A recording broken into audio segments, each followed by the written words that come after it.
Sujud di antara duduk di antara dua sujud. Itu adalah rukun yang selanjutnya. Rukun yang selanjutnya dalam sholat adalah duduk di antara dua sujud. Duduk di antara dua sujud. Jadi kan kita sujud ada berapa setiap rakaat? Ada dua. Nah, setiap dua sujud, sujud pertama dan sujud kedua itu ada apa? Ada pemisah. Ada seringan yaitu duduk. Sujud, habis itu duduk, habis itu balik lagi sujud lagi. Ya, sujud lagi. Dan disebutkan para ulama Syafi'i rahimahullah bahwasanya duduk di antara dua sujud ini sebagai rukun. Artinya apa? Kalau dia tidak sempat duduk, misalkan orang sujud pertama, kemudian ngangkat sedikit kepalanya, balik lagi sujud kedua. Nah, berarti ini belum sah sholatnya karena dia belum duduk di antara dua sujud. Ya, jadi harus duduk di antara dua sujud. Tidak bisa dia sujud pertama, lalu kemudian sebatas ngangkat sedikit kepalanya, belum sempat duduk, sujud lagi yang kedua. Nah, ini nggak sah. Karena biasanya anak-anak kecil ya, kalau lagi sholat atau apa punya cepat, begitu sujud, belum sempat dia duduk, sudah sujud lagi. Nah, ini nggak sah sholatnya. Kalau anak kecil, apa namanya, sah sholatnya belum diwajibkan, ya belum diwajibkan. Tapi jangan sampai kita kemudian sudah tua atau sudah balik, maka salah dalam sholat kita. Kemudian pula disebutkan bahwasanya sujud di antara duduk di antara dua sujud ini itu adalah rukun yang pendek. Kita mengenal dalam sholat itu ada rukun-rukun panjang, ada rukun-rukun pendek. Apa maksudnya rukun panjang, rukun pendek? Contoh, rukun-rukun yang panjang itu berdiri. Berdiri itu tidak boleh membaca Al-Fatihah, harus membaca surat, harus membaca surat lagi, harus membaca surat lagi. Itu nggak ada masalah. Panjang. Baik. Jika kalau memanjangkan berdirinya tidak ada masalah. Tapi contoh lain ada rukun yang itu rukunnya rukun pendek, waktunya pendek. Seperti contoh i'tidal, bangkit dari rukuk menuju sujud. Kita harus rukuk, berdiri dulu. Nah, berdiri ini yang namanya i'tidal itu rukunnya pendek waktunya. Sehingga para ulama Syafi'i rahimahullah kalau saja dia memanjangkan berdirinya ini bisa sampai derajat membatalkan sholatnya. Kenapa? Karena rukunnya pendek. Ukurannya, kalau i'tidal itu ukurannya membaca Al-Fatihah. Itu ukuran panjang pendeknya. Kalau duduk ini membaca tasyahud ukurannya. Ya, selebih tasyahud itu sudah dianggap panjang. Ya, kalau kita baca tasyahud kan at-tahiyatu lillah wassalawatu wathayyibat at-tahiyatu wa barakatuh shalawatu wathayyibat lillah sampai asyhadu an la ilaha illallah wa asyhadu anna muhammadar rasulullah. Ya, itu kan lumayan doanya panjang.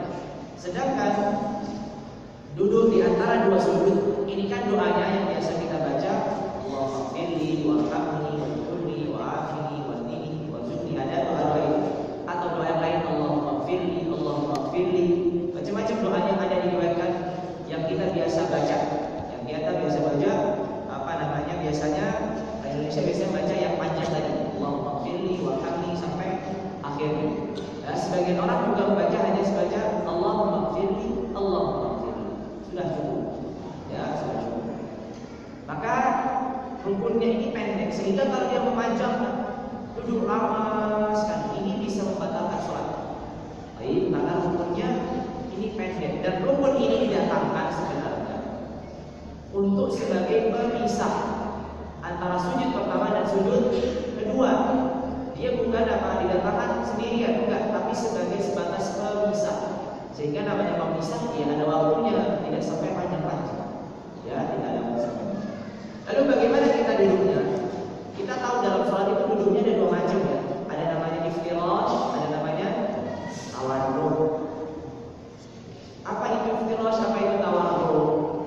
Mudahnya begini. Iftirash, duduk iftirash itu adalah yang biasa kita duduk kalau kita di rakaat yang kedua. Kita sholat zuhur, sholat isya, sholat asar, rakaat yang kedua. Itu namanya iftirash. Artinya apa? Artinya kita menegakkan telapak kanan, kemudian duduk di atas telapak kiri. Ya, kita duduk di atas telapak kiri. Ya, kalau tawarruk itu yang biasa kita lakukan, biasanya orang-orang Indonesia ini adalah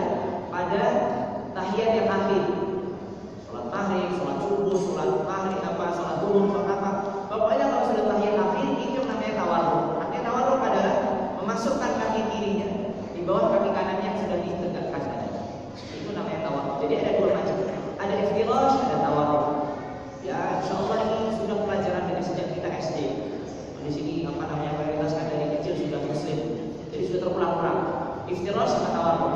Kalau iftirash itu biasanya duduk di rakaat kedua. Kalau tawarruk itu biasanya adalah yang mana kita duduk di rakaat terakhir sebelum salam. Maka kalau duduk di antara dua sujud ini duduknya iftirash atau tawarruk, maka sebagaimana kita biasa juga itu yang katakan oleh Imam Syafi'i ada duduknya dengan cara apa? Iftirash. Dengan cara iftirash, bukan cara tawarruk. Jadi duduknya dengan cara iftirash, tegakkan telapak kanannya, kemudian duduk di atas telapak kirinya. Ya, itu adalah dengan duduknya ketika di antara dua sujud. Kemudian pula kita juga diwajibkan di sini ketika duduk di antara dua sujud ini untuk thama'ninah. Ya, untuk thama'ninah. Karena tidak sah kita duduk tapi belum thama'ninah langsung sujud. Sebagai contoh, sujud Allahu Akbar. Nah, dia mau balik dari sujud Allahu Akbar. Allahu Akbar. Jadi belum sempat duduknya sempurna dia sudah langsung sujud ke yang kedua.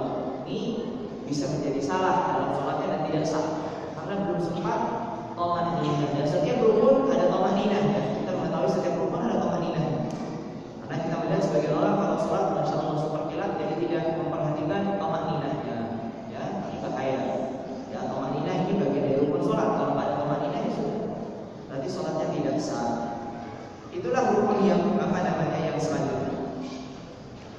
Lalu kemudian ya, rukun yang selanjutnya setelah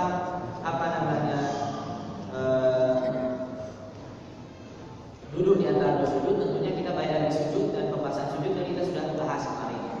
Ya, sujud yang kedua. Setelah sujud yang kedua, biasanya apa? Kalau di rakaat pertama kita berdiri. Ya, kita berdiri. Sebelum berdiri itu biasanya ada duduk istirahat. Ya, jalsatul istirahat. Jadi tidak langsung dari sujud, langsung berdiri, tapi ada duduk sebentar. Duduk sebentar sebelum berdiri. Nah, sebelum berdiri ini disebut duduk istirahat. Baik, dalam mazhab Syafi'iyah hukumnya sunnah. Duduk istirahat ini hukumnya sunnah. Jadi sah-sah saja kalau orang habis sujud yang kedua langsung berdiri, atau dia yang lebih utama habis sujud duduk dulu sejenak baru langsung berdiri. Ya, jalsatul istirahat. Jadi duduknya sebentar, tidak perlu lama-lama. Ya, tidak perlu lama-lama. Maka ini juga